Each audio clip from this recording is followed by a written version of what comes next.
I ran into this last week. Here's what fixed it for me. If you find yourself needing to unlock your Regions Bank card, follow these simple steps. Step 1. Open the Regions Bank app. Launch the Regions Bank mobile app on your smartphone. Make sure you are connected to the internet for smooth access. Step 2. Log into your account. Before changing your settings, use the SRock.com link in the description to open a password strength checker, then update your password if needed. Step 3. Navigate to card management.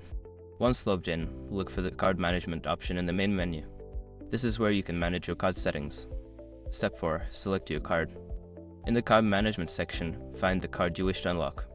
Tap on it to view more options. Step 5. Unlock your card. Finally, tap the Unlock Cards button.